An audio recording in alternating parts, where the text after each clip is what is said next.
A sane person would definitely have already stopped doing any amount of research at this point, but I'm clearly not a sane person.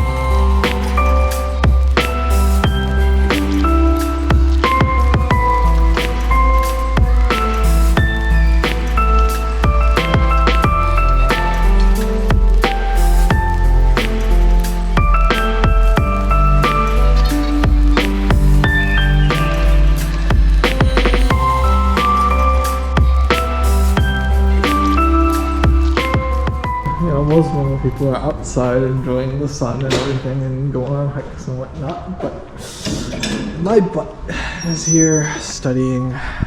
This is our campus building, but I'm not going to do a tour today. Maybe we'll do a tour of my lab at some point. But yeah, I'm going to go upstairs, grab my stuff, and find a room to study in for practicing the various components of my talk.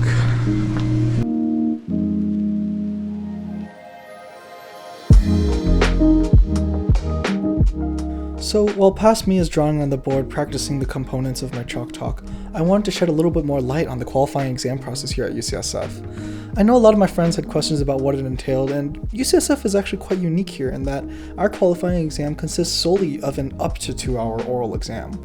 Other schools often use a mixture of oral and written general exams, but since we're only oral, our general background knowledge and science knowledge is also questioned during that oral defense. The exam usually begins with our committee members meeting. During this time, they'll catch up on what they ate for lunch, how their kids are doing, but also decide what types of questions each of the faculty want to ask. One person might specialize in chemistry, another in cancer, a third in biochemistry, and so on. You're then called back into the room and given 5 minutes of protected time to convey as much information as you can. You can imagine it as the opening statement of a court case. This is then followed by up to 2 hours of questioning where anything and everything science related is fair game.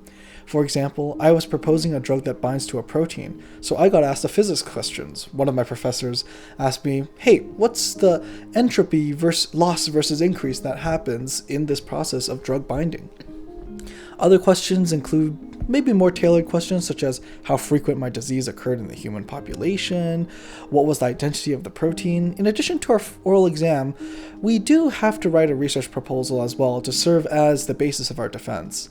As part of this process, it's almost inevitable that you end up reading a ton of papers, some useful, others not so much. But hey, at the end of the day, I learned that my disease was discovered when mustard gas was being tested on soldiers. Fun fact? Maybe? Morbid? I don't know.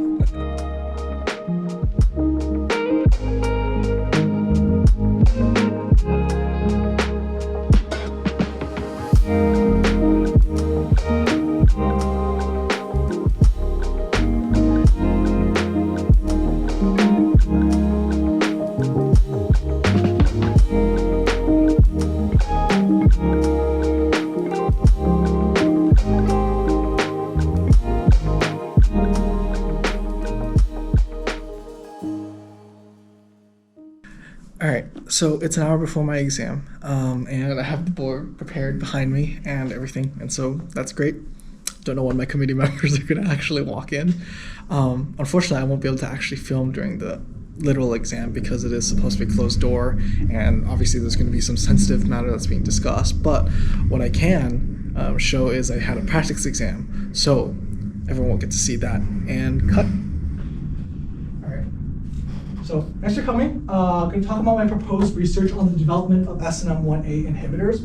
So SNM1A is a key gene protein responsible for interstrand crosslink type DNA damage and repair. So with 5 more minutes of protected time, I got through my argument as quickly as I honestly could because it really wasn't long before the first question was coming in. So for the SNM1A inhibitors that already exist, why are they inactive themselves? Yeah, so the current hypothesis, so for the nucleotide analogs, PAMPA assays showed that they were not cell permeable and they weren't getting into cells. And you know, as they say, once one person starts crossing the street on a red light, the rest are sure to follow. Sorry, how does this platinum work, and what is like the target expression level that you're trying to tune? like what kind of cancer types does this show up in? Like, What is the endogenous goal? case of the mRNA 20-fold increase, is that something that you can control in the virtual screens focused on the order regions? 2 hours later. Yep, I passed, and so now it was time for the celebrations to begin.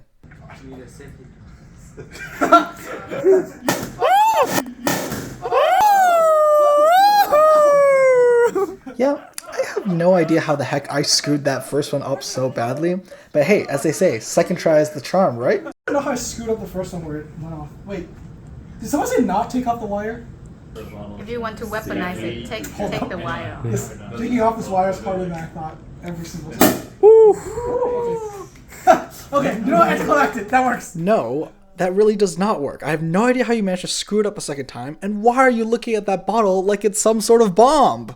Okay, so I'm recording this because I've passed, but everybody else who's coming to celebrate with me tonight does not know I've passed. I've been telling everyone, oh no, it's a shame. And the reason being, when I passed, the way that my committee told me was, it is with a heavy heart that we regret to inform you that you have passed simply because we cannot give you a pass with distinction. In hindsight, I really have no idea why I thought this was going to be a good idea. So, I plan to hopefully... I've been trying to trick them. I don't know how many of them are convinced, but we're going to try to surprise them because this is my own version of surprise since I'm really happy right now, so yeah. I'll see you guys when they arrive. In due time, the first victims arrived. And it also wasn't long before they, of course, asked the most important question, oh, did you pass? And I had to find a way to convince them otherwise. Good job. I'm pretty sure they don't suspect a thing. And now the next set of victims arrived. So that place like on. Oh, hey. So, it's James, Justin. James. Yeah, I know you two. You two already know each other? Very Asian. Yeah. This is Justin, my housemate. I'm honestly way too proud of myself for reintroducing these two old friends. I feel like you're warming it up, or you're like making it like one guy. She was way too smart for her own good, and I nearly got exposed, but thankfully I held on. This is Tiffany, and I don't need to introduce you to these two, I think. Not her. Now that I had everyone assembled for my celebration, it was time to hatch the plan. Yep. Alright, Announcement time. Alright, yeah, announcement time. So, basically, thanks guys for coming. I was initially hoping that this would be more achievable. I guess I could just say exactly what my committee said to me. They said, and I don't think I'll ever forget this because that's how bad it is. It's with a heavy heart that we regret to inform you that we can only pass you because we are not authorized to give you a pass with distinction. Wait, so you passed? Pass? Like, I knew it. You were emphasizing the somberness part. yeah, that's like... No, but when they said that I regret, my heart actually dropped. I'm shaking. Alright, so I guess maybe I didn't end up fooling everyone. But I mean, some people were clearly a little bit caught off guard. She was just way too perceptive though. But I was glad to be able to have celebrated with my friends afterwards, and of course I was also overjoyed to have passed. That being said, this was an experience I'll never forget. The number of hours I had spent reading papers that never worked, making figures, arguing with the professors about whether my idea was even good and worth researching. It was all a lot to remember, and it was all a lot to celebrate. If you're still watching, thanks for tuning in, and I'll see you all on my next Wandering Tale.